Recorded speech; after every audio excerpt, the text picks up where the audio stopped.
am Chavaughn Gibson, and I'm a corporate baddie that curates culture and community, and I'm here with the Creative Mindsets. She was a fairy. Welcome back to the Creative Mindset, where nobody can beat you at being you. I like that. I'm here with a very, let me do the Dwight, a very special guest. I'm with someone that helped curate something that's very special and near and dear to me. And a friend, Dwight. I have someone that has worn multiple hats since I've known her and before. I seen the bodybuilding competition. I had to do my research. I know he's gonna go there. I'm with someone that surprises me every time I meet you. Every time we convene, it's always something I learn different about you. I'm with Chavaughn Gibson. Welcome to the Creative Mindset, Chavaughn. Thank you. Nice to have me and be here, and I'm happy to be here. All right, so how you feeling today? Let's start off there. How you feeling? I'm good.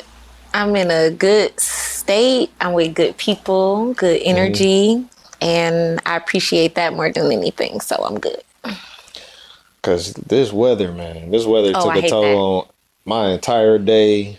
I've been battling with my mental health all day, which just makes me think, like, for you, being in the mental health space and having a nonprofit such as the Daughters Den, what gave you the ambition to create a space for Black women and girls to convene and, just heal one another? Honestly, I'm gonna just say I've always been for the people. Like, I'm rooting for everybody Black. That's me. I think going to college, going to University of Toledo, being part of Black Student Union there, I literally hit the ground running. Like, as a freshman, I was a part of everything Black and professional development they had. I feel like that was the cultivation state for me of, like, just being involved in everything, doing everything, but being on boards. I fast forward, I graduated, went into corporate America, and I still stayed on boards. But I was in professional boards in the healthcare space. And eventually I ended up finding a Black mentor who was the CEO of like 7 different hospitals. And she introduced me to a Black professional organization that was all Black healthcare professionals, like C-suite level folks. And I was like, oh, this is the sweet spot. It's merging my interest in my love for healthcare, is merging my love for business and boards, and is Black people. And as you all know, in corporate America, is not a lot that looks like you around the table. Yes. And I work my day job is in tech. So it's not a lot of people that look like me at the table or at the seat all the time. But with that, I think just naturally living life, like evolving, growing, having my own path, my own story. I thought about, like, what board could I literally sit on for the rest of my life? And my sister and I created the Daughters Den, because no matter what you do, like, no matter what accolades you have, no matter, what you do for a living, no matter what hats you wear in society, mental health is always important. And for Black women particularly, growing up, I grew up in a family, like, predominantly women, like leading stuff, handling business, being matriarchs of our family, and matriarchs in the making even. So for us, Black women were not only the backbone of homes and families, but also of society. And coming up with the Daughters Den, it was, again, what board would I be on for the rest of my life? Where could I really see myself being impactful and keeping true to who I am, but also a better future for Black women and girls that are going to be leading companies, families, and the next generation. So that's where Daughters Den pretty much came from. So when I hear you talk about the Daughters Den and your affinity for helping the Black community and your background in terms of family structure and dynamic, a village of Black women, uplifting each other, being the backbone of the family, always being there and in charge. And that definitely exudes off of your character and how do you handle business and the things that you delve into. Did you need a daughter's den when you was coming up? That's a great question. And honestly, I never thought about that. But yes, I feel like I got into personal development really young. Like 14, I read my first self-help book. It was called The 7 Habits of Highly Effective Teens, which was written by the son of the person who wrote The 7 Habits of Highly Effective People. I didn't know that at the time, but that book literally changed my life. It put the power on me as a teen, as the oldest of 5 girls, as a leader in my household, as a leader in my family, oldest grandchild. It put the onus on me to decide what kind of life I wanted to live, what kind of example I wanted to set.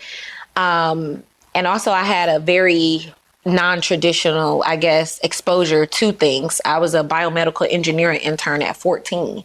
What I didn't know at the time was that shifted generational wealth creation and generational opportunities for my family. So my mom didn't tell me until I was 30 that job that I had at 14, 15, her and I were making the same amount of money. She didn't tell me that until I was 30. So those kind of opportunities I wanted to give to other women, other girls, especially Black girls growing up in the inner city. And the mind is a powerful thing. So when you are growing up in the hood, you got all this pressure or weight on yourself to try to excel academically, to try to make something of yourself, to know what you want to do when you get out in the real world, have a career, have a profession, get out of poverty, lead your family, lead younger sisters. Like, that's a lot of weight to be carrying at a young age, but I didn't see it as a weight. I just saw it as, this is what I was born into. What am I going to do about it? And I'm going to make it happen. So that is a really profound question, because I absolutely wished I would have had a daughter's den at that age and at that time. Because self-care and your personal journey is one thing, but when you have community, when you are aligned with other women or girls, Black women and girls that are on the same wave as you, on the same vibe as you, reaching for the same goals as you, it shifts things. And it would have been great to have that as a community of other women or young girls that were trying to do what I was trying to do. But at the time, I was like one of few. I'm not going to say only. In my surroundings, I was only, but I was one of few. So with that, it comes with responsibility. It comes with, like, I'm forever indebted kind of mentality. Mm-hmm. And I know that there's people watching me. And I was getting exposure very young to things that I knew that my peers were not. And so I felt like it was more of a responsibility to do something with it. That's a lot. Yep. That's like real heavy at 14 years old. Yeah. And I feel like your mother was very intentful in not telling you because she didn't want you to get ahead of yourself. Absolutely. Maybe it's some shame in that, but at the same time, didn't want you to get ahead of yourself and make sure you stay the course. When you integrate it into the corporate world, mm-hmm. at that point in time at 14, you meeting a lot of different people. Oh, yeah. A lot of different interactions. For sure. You picking up on different traits that you like, traits that you want to stay away from. You are a great speaker. When you call to talk, you which I think is an art in itself, public speaking. And as a nonprofit, I feel like when we go into the nonprofit space, we take a lot of the things that we learn from corporate America. And even though we call it, grassroots, yep. organizing, I feel like we come in and we try to at least standardize some practices with, corporate America. Which just brings me to the storytelling.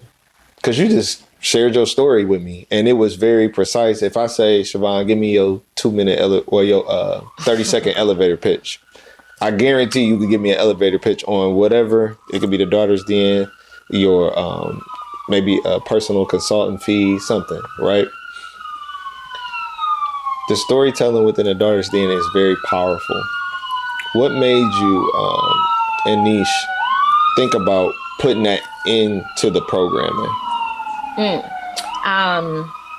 So my sister, who is my co-founder of the Daughter's Den, she is, let me just say, the yin to my yang, I guess. Mm-hmm. Like, I'm more of the business,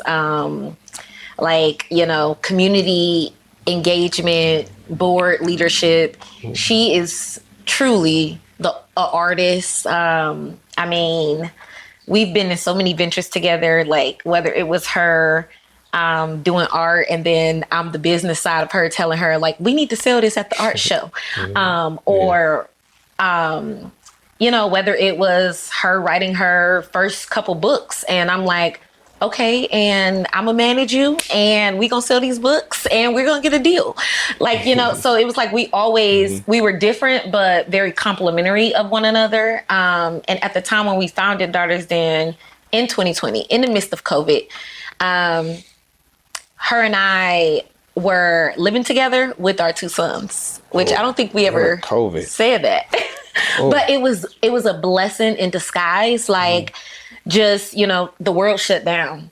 So being able to have each other in the same home with our 2 boys, and just that period, I think God works in mysterious ways, but that period, we would go to work. Any creative ideas, anything I wanted to do, anything she wanted to do, it was just like having your biggest fan, biggest cheerleader in your corner in the same home as you. And one day we were just like, look, it's a lot going on in the world. The world is shut down. People can only go outside to be in public places. I thought it was dang on apocalypse. I ain't gonna lie. I'm like, but we got to keep our mental health together. You know what I'm saying? Like, we got to keep our head in the game, working remotely, plus doing homeschooling for kids, which, by the way, I love homeschooling.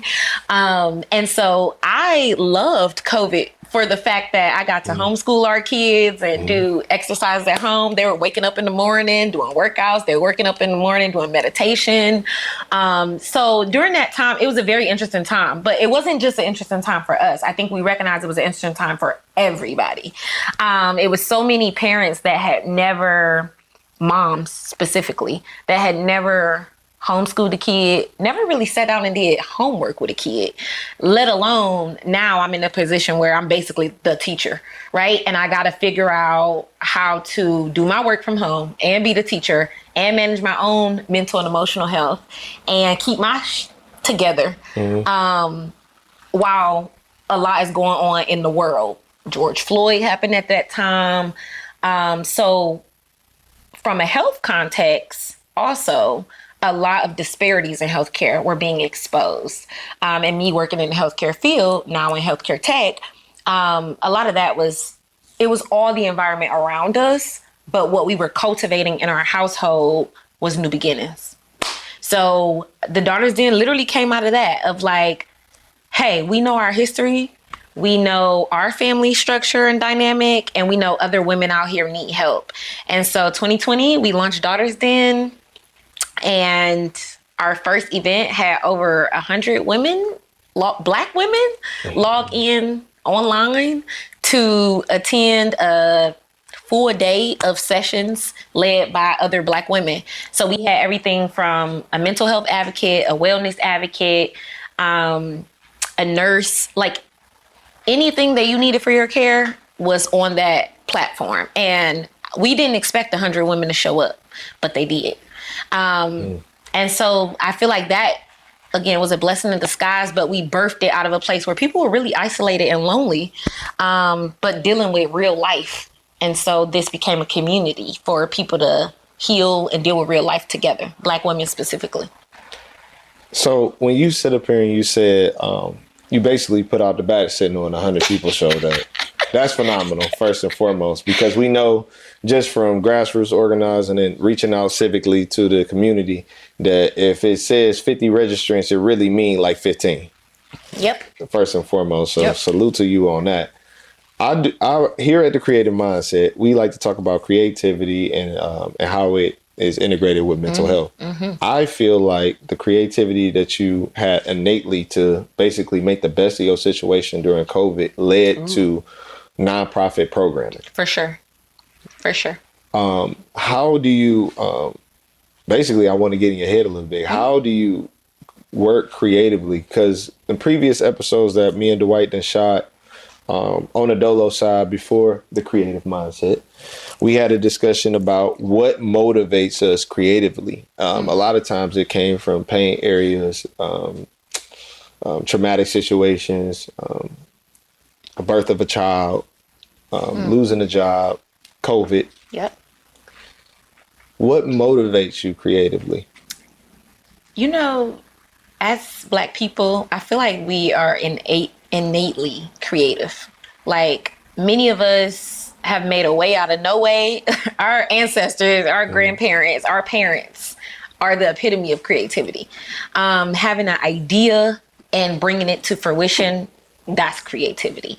And I think the Daughter's Den, we have what we call Zen in the Den, which is basically a segment of programming where women are receiving therapeutic outlets in a way that feels therapeutic, but they don't even know that it's therapy. Writing, music, dance, breath work, meditation, reading books by other Black women.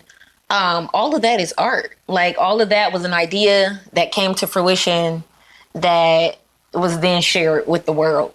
And I think creativity, again, I feel like it's innately in all of us, but especially Black people. When you're being resourceful, and for us, like, we shift the culture, like, and fashion, music, things that we love. Like, you fly today with these shoes that your wife bought. So, you know what I'm saying? I just piece it together. You just do your part. You just do your part. But I feel like we're innately creative beings. And what's funny is that I never really consider myself an artist or a creative person, even though I totally created a lot of things. I never considered myself to be a creative person. I consider my sister to be a creative person because by the traditional standard of creativity, she is that, drawing, painting, mixed media art, poetry, And so for me, I saw art as like a therapeutic outlet. And so I enjoyed art. I love cultivating the arts, going to museums, going to plays, going to see the orchestra. I'm a fan and I appreciate the arts, but I had to realize that my creativity was in creating ideas, businesses, programs, etc. Your gift, I heard this today and I've been saying it ever since. Your gift is innately what you're just better than other people at, and easily too. So you being able to create things out of nothing, whether it's structure within the organization, whether it's a document, whether it's recycling other documents and giving it to another space that may need it and just restructuring certain things, that's being creative.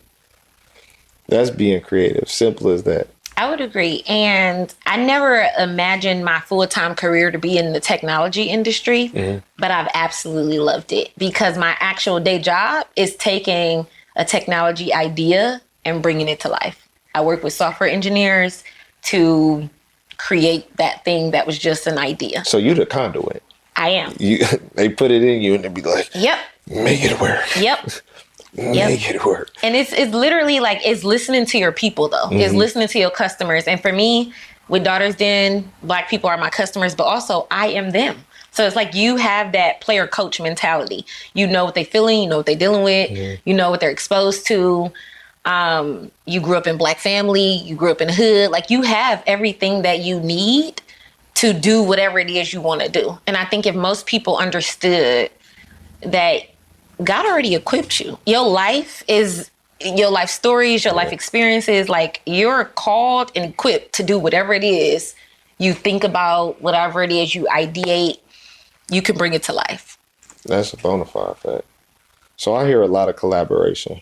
Oh, a lot of collaboration. That's me to the T. We talked to previous guests about their collaborative efforts. Typically, some artists like to work in silos, but a lot of people that we've had on likes to collab with other people. And last night in our Den Talk, we was talking about active listening. That's definitely an asset in the creative process. And you just talk about, the essence of collaboration for you to be able to listen to an artist and basically make an idea, a schematic on a piece of paper come to life technically. Can you just share a little bit more about that? Yeah. So I think I'm definitely a nerd in terms of like knowledge, information. So I would say the framework is the same. The product is always different. So when you are ideating, right, it's free flowing, it's brainstorming, it's collecting ideas, it's listening, active listening to your customers or to your people or to your target audience, it's understanding their journey. And we call it, in the technical world, we call it the customer journey. But it's understanding their journey, it's understanding their pain points, their needs, their wants, their wishes. And you're literally designing products with them in mind, but also you're taking them along the journey. So part of my day job, part of my work is, okay, we have this technology idea. We think it's a good idea, but let's put it in front of the people that are going to be using it. Let's talk to them about how does this product make them feel? What problem are we solving for them?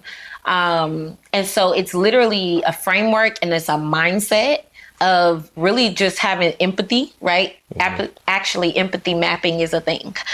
So understanding the human and the human experience, and then you put your design around that experience. And then it's, when you say conduit, I also say like translator, because I convert those things into technical terms with the software engineers so that they understand you're not just building a button. You're not just building a view or a screen, but you're building an experience for a whole human. And so being able to explain that to engineers who really, some of them are introverts. Some of them they care about the technical things, right? The coding. Yeah. So it's like in this role, I translate and communicate to software engineers. And then also I got to translate and communicate back to customers and back to the business. Because sometimes the business can be like, oh, we think this is a great idea. And I'm like, let's validate it with the customers that's going to be actually using it. Or, hey, do you know that this, idea you had is going to cost this much money and it's going to take this much technical work. So sometimes at the root of it, transparency is important, right? You got to be able to have the hard conversations, the difficult conversations, not be afraid of conflict, because everybody not going to agree. Everybody not going to align. And so I want to say that when you said earlier, like personal development really impacts professional development and vice versa. Like you really can't have one without the other. And they work hand in hand, and you can apply the same skills, transferable skills. You can apply the same skills, the same mindset to whatever it is you do. You know what I'm saying? So I think sticking to the code, that's literally what I like to say. Like stick to the structure, stick to the framework, and you can apply it in so many different areas. You can apply it in so many different areas. When you was explaining that, you know what I was thinking about? What? I was thinking about how artists, the biggest thing about any artist, it doesn't matter, authors, singers, painters, musicians, is sacrificing the integrity of their work to make $1. But not knowing that if they want, internally, some of them want to blow, want to be able to market on a mass scale, that it takes a certain level of sacrificing some things within your work. Yeah. That's a tough conversation. That's a tough conversation, but that's an important conversation because integrity is important. Like I said, knowing who you are, knowing who you're building for or who you're targeting, is very important for artists. Like, you need to be really confident in who you are, what gifts you have that you're bringing to the table, that you're bringing to the people, that you're bringing to the universe. Like, you have to have a level of self-awareness, I would like to say, as well, of like who you are, what your purpose is, what you're contributing to, right? You got to see that bigger picture.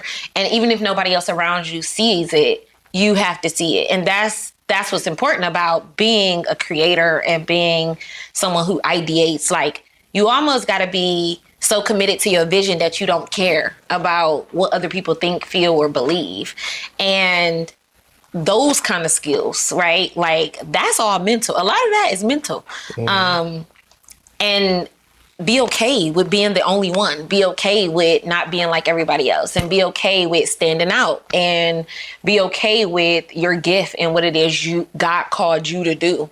And a lot of artists struggle with that part. A lot of creative people struggle with that part.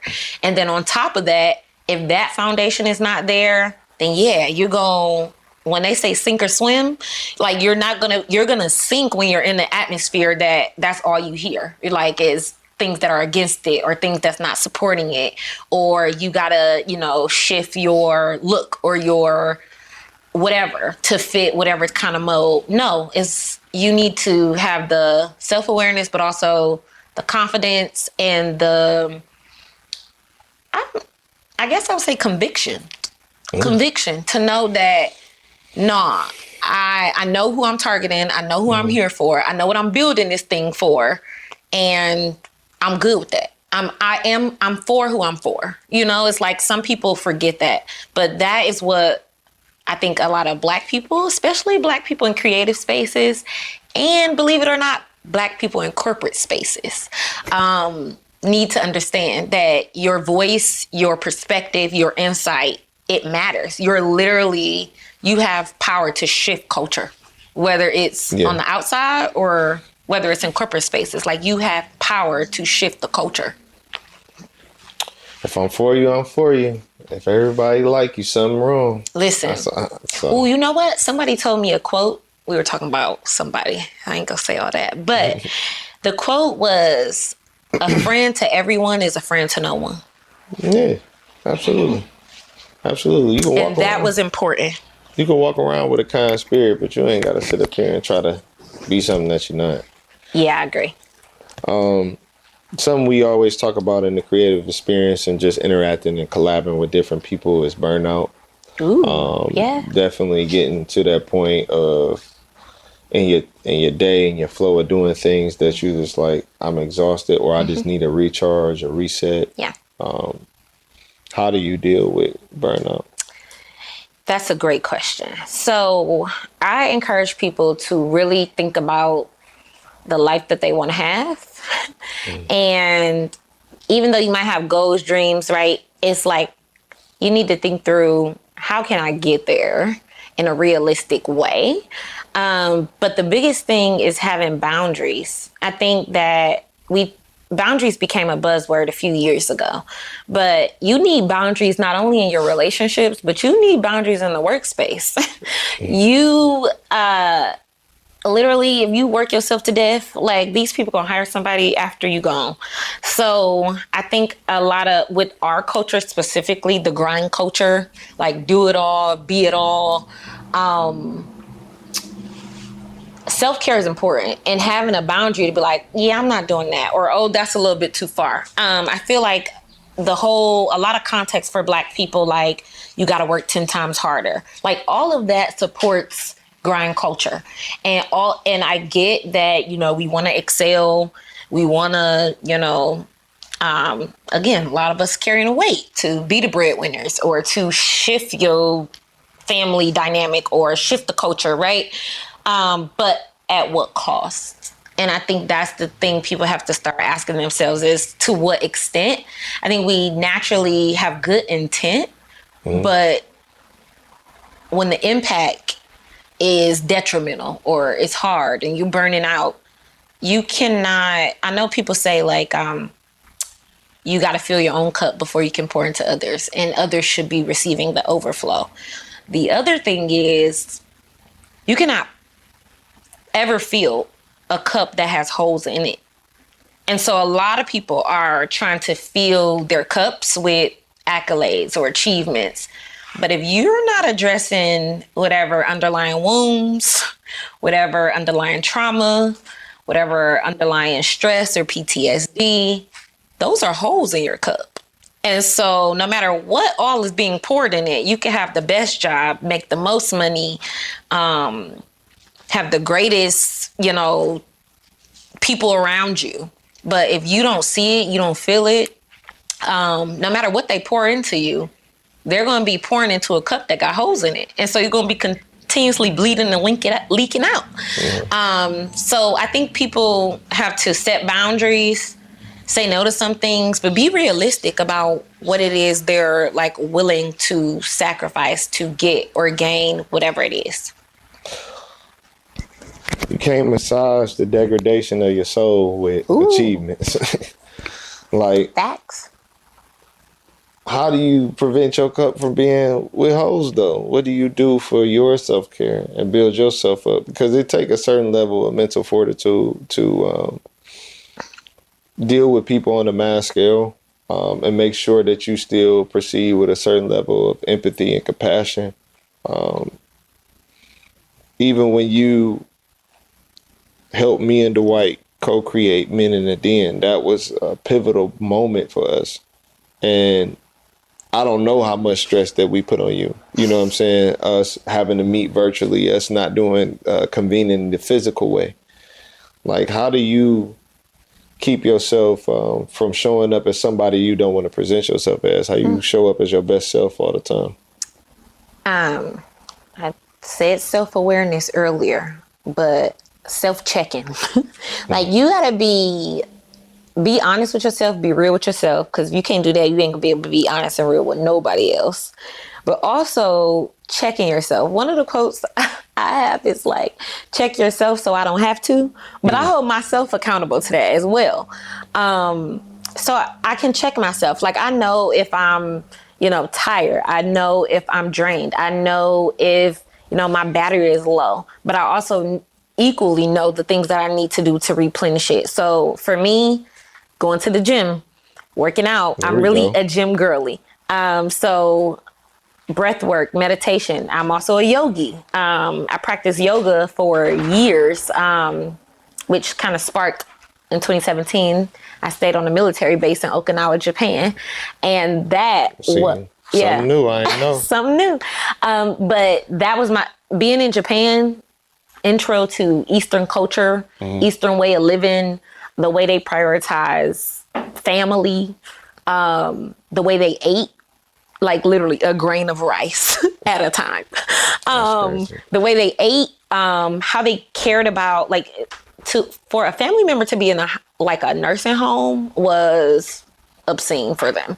But they're the epitome of multi-generational housing, and so understanding Eastern way of life.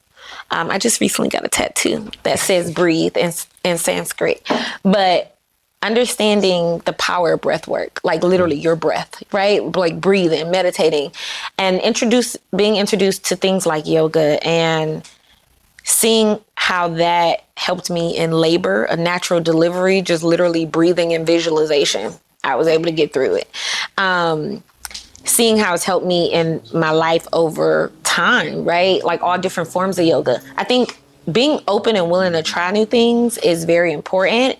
And for me, it's all about learning yourself and learning what works for you. Prior to being a gym girly, I was just a yogi. Right. But then I liked the gym. I started falling in love with working out, and it wasn't until other people started seeing the results when they were like, oh, who's your trainer? And I was like, oh, I train myself. But prior to that, the person I was dating for a long time, he was my trainer. I used to just work out with him for bonding purposes. And then I began to love it on my own. So I think over time you find out what is you, be open and willing to try new things, but you find out like what works for you. I'm a foodie. I like going out to eat. I like traveling.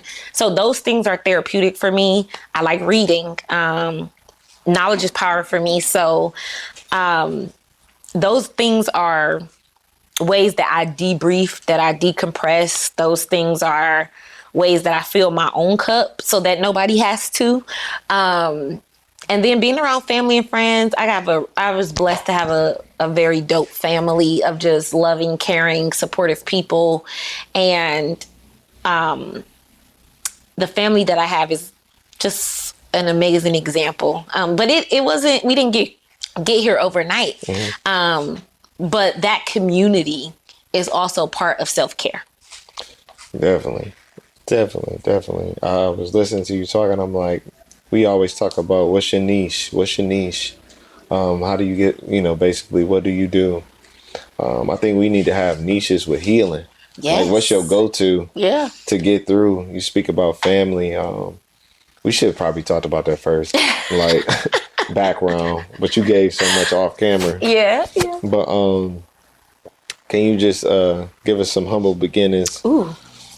And how you came up and what shaped you? Yeah. So, okay. I knew that I was growing up in the hood, but because I like always had a job, since I was, an early teen, and I could really like buy my own things, I don't think I understood really how poor we were on paper, like I didn't feel like anything was off limits to me. I didn't feel like my surroundings like was like depressive, I had love, I had family.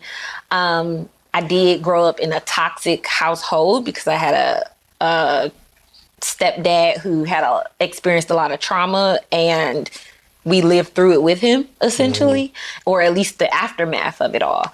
But in my home, I was like the protector of my mom, of my siblings. And it wasn't until years later, like late 20s, after college, where they decided to open up and tell me their experiences of me and their experiences of the role that I played in the household, which was very impactful because I just thought I was doing my due diligence of being a big sister, being a role model. And also what's important here is that I grew up with two type of grandmothers. I grew up with two grandmothers are the same. I grew up with two type of grandmothers. I grew up in my like family dynamic. I grew up with a grandmother who, if shit hit the fans in the household or you call her, she's literally coming with a pistol and 2 pockets of bullets. I grew up with that grandma, but I also grew up with a grandma who, if things hit the fan, she's coming with holy water and prayers. Spiritual. Yeah. So like, as an adult Black woman, I know that both are important. I know both can work. Both can in work. In the same scenario. Both can work and both are important. But thinking about, what kind of outcome do you want to have and how do you need to show up for whatever that moment is? And so again, I didn't own a gun. I didn't own bullets. I knew how to pray, but I wasn't a prayer warrior like the other grandma, right? I'm a kid. I'm a teen. So for me, how I navigated, my strength was in setting a good example, my presence. I learned early on that my presence alone would stop some levels of escalation. My presence alone was preventing some extreme behaviors. So I learned that early on. So I knew the power of my presence. And also I had a mother that allowed me to think and allowed me to speak and allowed me to share what I was thinking, what I was feeling. Now, I might have got slapped in the mouth a couple times, but I think we all did. I wasn't, you know what I mean? Like, it was one of those things of like, this girl gonna speak her mind and she gonna tell me the truth whether I like it or not. And those were like the makings of me. When I look back, like growing up with the kind of family I had, I knew that I was loved. I knew that I was supported. I knew that they encouraged me to excel beyond what I saw around me. Even though I was growing up in the hood, I had an aunt that was very well off, and I would go to her house and be exposed to her lifestyle. And she was a Delta. I later became a Delta. She was like the most well off in our family. She was the epitome of what wealth could get you, what wealth looks like. So I knew what was possible. I knew what was out there. And I think exposure and education both combined really help me, but will help other generations to think beyond what they can see, or think beyond what they're exposed to. Yeah, exposure is a big one.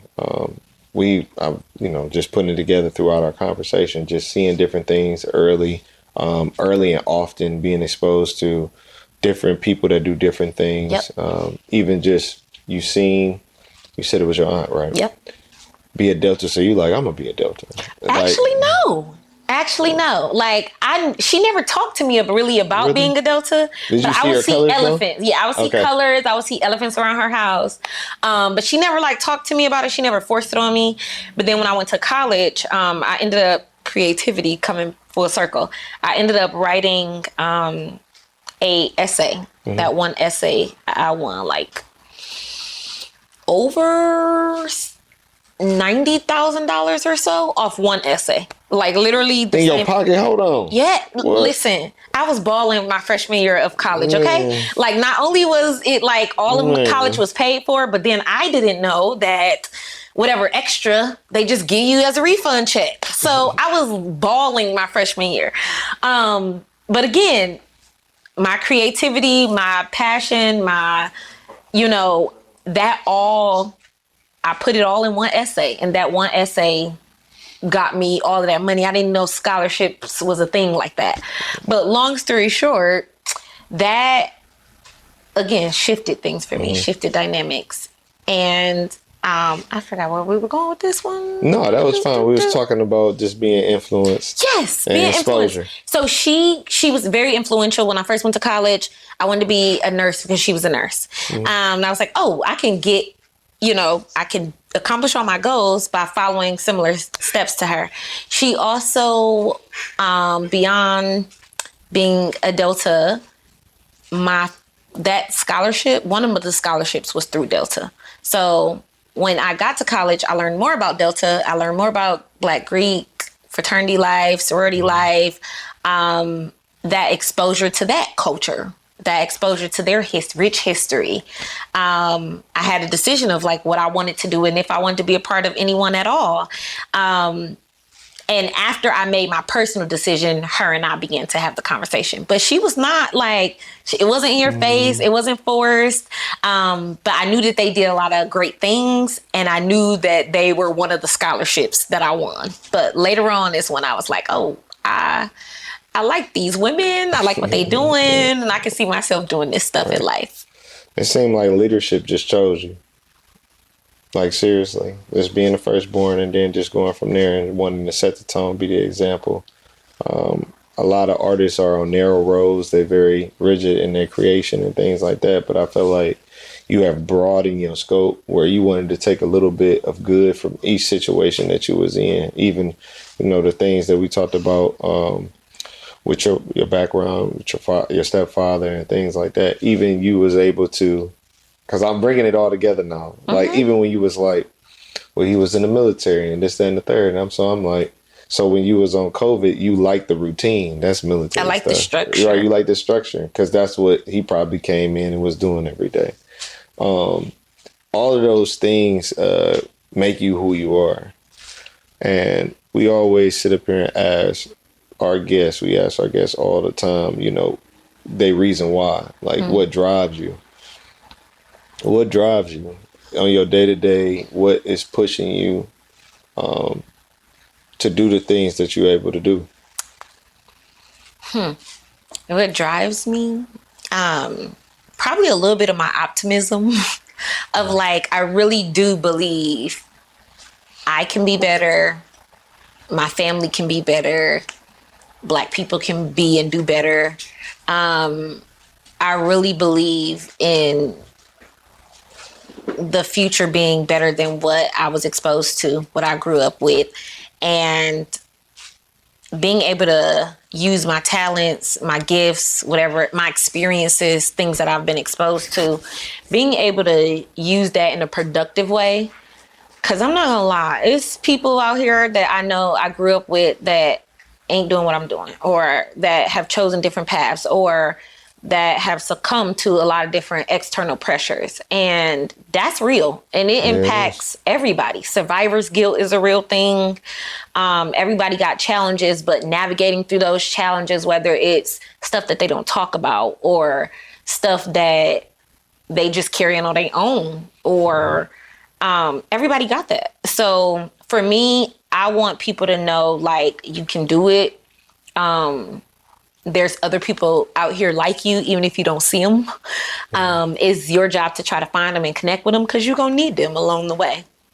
So for me, it's just being again, I didn't choose leadership. I feel like leadership chose me. And honestly, I used to hate it a little bit.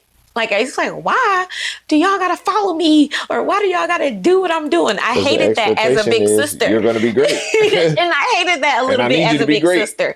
Even in school, I remember in elementary school, there was a young lady, and I hope she forgives me to this day. But when we were younger, she would we were in elementary school, and she would just try to do everything I tried to do. I would get so annoyed. Like, I didn't like it. And I didn't see it as a positive thing back then. And I didn't see it as a productive thing. But now I feel like I really am. Authenticity is a big thing for me. So I really be like, look, don't try to be like me. Don't try to take my path. Do you, figure out you. I'm going to help you figure out you. And I'm going to help you figure out what your path is. And so that leads to my consulting company, The Print Pursuit. I literally have a coaching client right now that I work with once a month, and her and I have been talking about the same thing. It's like, what's your journey? What do you like? What do you love? Who are you? I like helping people get to the point where they understand who they are, but more importantly, what imprint they want to leave on their families, the companies they work for, and society as a whole, or their community. So that is why I do it. I feel like I really do just enjoy helping other people along that journey. Yeah, that's definitely difficult coaching. Going back into the collaborative bag, being able to look at somebody and pick things out from a 15-minute conversation is damn sure. That's difficult. That's difficult for sure.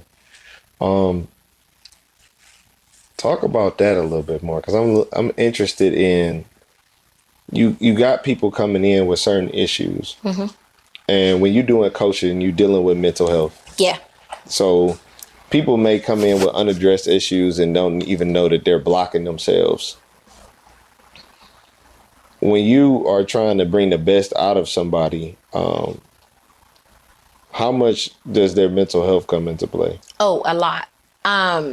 So I do want to say that I am not a therapist, right? And so I make that clear. Like, I am not your therapist. I am not a licensed, clinically trained, studied therapist. That is my sister. If you want to unpack, where this rooted from, where this started from, you need a therapist as part of your team, okay? Me as a coach, I'm more about, okay, where are we at right now? Where are we today, and where are we trying to go? And what do we need to do to get there?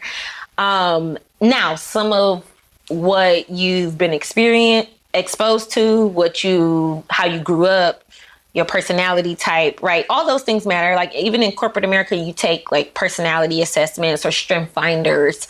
Leveraging those kind of assessments, I really get to know them beyond what they put on their intake form. Right. So I'm trying to get to see the full picture of you. What do you like? What do you love? Strategy right there. Yeah. What do you like? What do you love? What are you passionate about? What does your day job consist of? What are your strengths? But also, what do other people say about you? What do other people see in you? Because sometimes you might not see what other people see in you. And so being able to actively listen to feedback that you're getting, but also actively listen to people that may see something in you that you don't see in yourself. I didn't think I was a bodybuilder until other people that were actually bodybuilders said, hey, you look like one, you can do this, like your body looks like this. And I did it and I ended up winning. So if it wasn't for those strangers, or if it wasn't for me actively listening and being open to external feedback or, input, then I wouldn't even experience that part of my journey. So for me, I try to see the whole person of where they're at today, and then talk to them about where do they want to be and where do they want to go. And one of my clients right now, her